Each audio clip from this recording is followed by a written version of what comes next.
Good morning সবাইকে। তোমরা যারা জিসিএসসিতে ফর্ম ফিল আপ করার জন্য বলেছিলে আগে থেকে, তো তাদেরকে বলি নোটিশ চলে এসছে, ফর্ম ফিল আপের ডেটও বলে দিয়েছে। তো নোটিশটা 2 দিন হলো দিয়েছে। তোমরা যারা ফর্ম ফিল আপ করবে জিসিএসসিতে, কেমন কী অ্যাপ্লাই করবে, কী এলিজিবিলিটি আছে, তো সবটাই তোমাদের এই ভিডিওতে বলবো।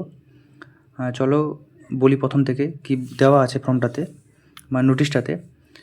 যাই হোক, নোটিশটাতে প্রথম দেওয়া আছে যে প্রোগ্রামটা কতদিন চলবে। 4 বছরের প্রোগ্রাম হয়, তোমরা সবাই জানো যে গ্র্যাজুয়েশন যারা তোমরা বিএফএ করো ওটা 4 বছরই হয়ে থাকে।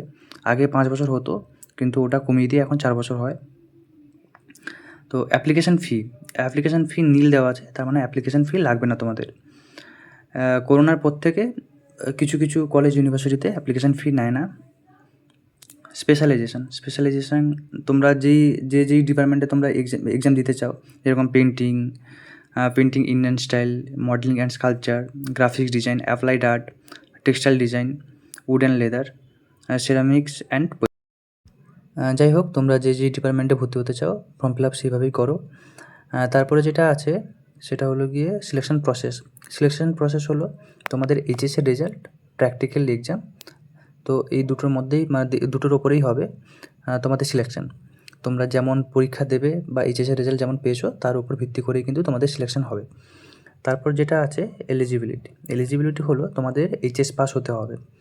তোমরা যারা এইচএস পাস করেছো তারাই এই ফর্মটা ফিল আপ করতে পারবে। গভর্নমেন্টের রুলস অনুযায়ী যারা রিজার্ভেশন যে সিটগুলো আছে, যেরকম SC, ST, OBC, EWS and pH, as per West Bengal government rules. তো হ্যাঁ, তো এই রিজার্ভেশন ক্যাটাগরি যারা আছো তারা যদি তোমাদের লিগ্যাল যে সার্টিফিকেট আছে ওই অনুযায়ী যদি তোমরা ফর্ম ফিল আপ করো, তো তোমরা এখানে কিছুটা ছাড় পাবে। তোমরা কীভাবে অ্যাপ্লাই করবে, উপরের দিকে দেখো নোটিশটার উপরেই দেওয়া আছে কলেজ ওয়েবসাইটটাতে গেলেই www.gcsccal.edu.in, তো এই ওয়েবসাইটটাতে গেলেই তোমরা কলেজের ফর্মটা পেয়ে যাবে। এবার কলেজের ফর্ম ফিল আপ করার সময় তোমাদের কী কী লাগবে, প্রথমেই তোমাদের রেজিস্টার করতে হবে। এইখানে তোমার ইউজার আইডি অ্যান্ড পাসওয়ার্ড দিয়ে রেজিস্টার করতে হবে। যখনই তোমরা রেজিস্টার করবে তখন তোমরা ইউজার আইডি অ্যান্ড পাসওয়ার্ডটাকে মনে রাখবে। অনেক সময় কী হয় যে অনলাইন পেমেন্ট করতে গেলে ইউজার আইডি আর পাসওয়ার্ডটা লাগে, বা অ্যাডমিট বা রেজাল্ট নিতে গেলে ইউজার আইডি পাসওয়ার্ডটা লাগে। আর তারপরে তোমাদের যেটা লাগবে এইচএসের মার্কশিট আর তোমার অ্যাডমিট যা কিছু আছে সবটাই নিয়ে যাবে। তোমাদের রিজার্ভেশন যে সার্টিফিকেট আছে, তোমরা এসসি, এসটি, ওবিসি যাই হও না কেন, তোমাদের ওর সার্টিফিকেট লাগবে, ওই সার্টিফিকেটটাও নিয়ে যাবে।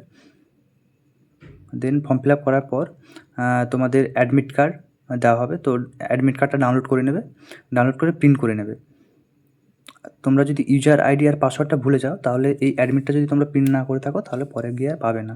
তোমাদের এই অ্যাডমিটটা ডাউনলোড করতে গেলে ওই ইউজার আইডি আর পাসওয়ার্ডটা লাগবে।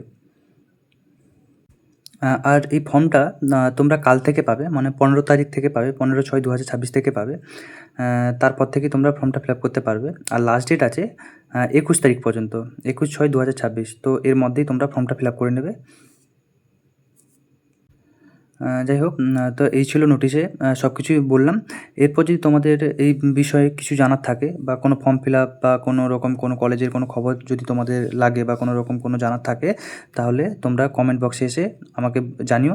তো আমি তার উপরে ফুল ভিডিও করার চেষ্টা করব। তোমরা সবাই ভালো মতো পরীক্ষা দাও। God bless you.